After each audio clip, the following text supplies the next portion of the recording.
نشر منتج أفلام أيرلندي اسمه جورج كلارك على منصة يوتيوب مقطع من فيلم قديم للممثل الكوميدي الراحل تشارلي شابلن بيرجع لسنة 1928.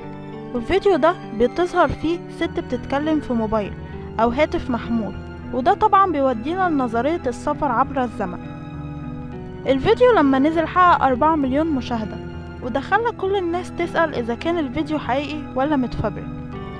الفيديو متاخد من فيلم ترويجي لفيلم السيرك بطولة تشارلي شابلن، والفيديو بيوضح ان في ست رفع ايديها الشمال ناحية ودانها وبتبتسم وبتتكلم وكأنها ماسكة موبايل في ايديها، مع ان الفيلم ده كان قبل اختراع الموبايل ب40 سنة، والست كانت ماسكاه بنفس الطريقة اللي بنمسكه بيه دلوقتي.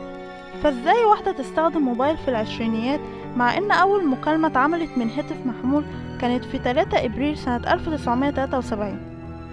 المنتج الايرلندي جورج كلارك قال انه اول لما شاف مقطع الفيديو اتحير وفضل يعيد فيه كذا مرة واتصدم جدا، وعشان كده حمل الفيديو على قناته على اليوتيوب علشان حد يفسر له ايه اللي بيحصل في الفيديو، وفضل يعيد الفيديو اكتر من 100 مرة وبتصوير بطيء وسريع.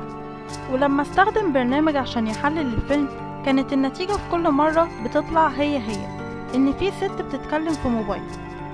وطبعا كل الناس كان ليها اراء مختلفة عن بعضيها، زي اللي اقترح وقال ان ده بيفسر لنا نظرية السفر عبر الزمن وان الست دي جاية من زمن تاني في المستقبل، وفي اللي قال ان في ودانها كان في جهاز لتقوية السمع، ودي نماذج بتوضح الجهاز زمان كان شكله ازاي.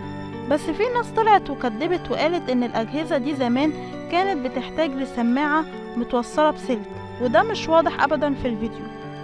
غير كده كانت الست دي كانت بتتكلم، وفي الوقت ده ما كانش الهدف من الجهاز انه يجري اتصال، هو كان كل مهمته تكبير الصوت اللي جاي من بره للودان، وعشان كده لغوا الاحتمال ده خالص.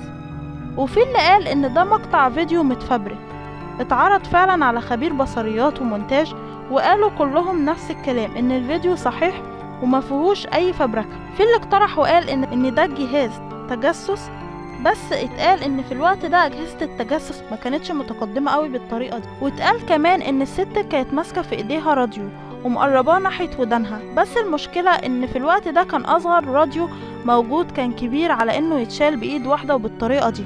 اخر تفسيرات اتقالت ان الست مش شايلة في ايديها حاجة خالص، وانها حاطة ايديها على وشها علشان بس ما تبانش في الكاميرا. وفي تفسير تاني بيقول ان الست دي مريضة عقليا، وده تفسير لحركتها الكتيرة اللي مش مفهومة وكمان كلامها مع نفسها. وفي اللي فسر وقال ان الظل بتاع ايديها منعكس على وشها بشكل كبير، وده بيوضح قد ايه الحاجة اللي ماسكاها صغيرة جدا، اصغر كمان من الموبايل. اخر تفسير واللي اتفق عليه معظم الناس ان الست دي وقت ما لاحظت الكاميرا اتكسفت وحطت ايديها على وشها مع ابتسامة بسيطة واتكلمت كمان للناس اللي ورا الكاميرا. بس برغم التفسير ده الا ان هيفضل فيديو تشارلي شابلن لغز محير حتى وقتنا هذا.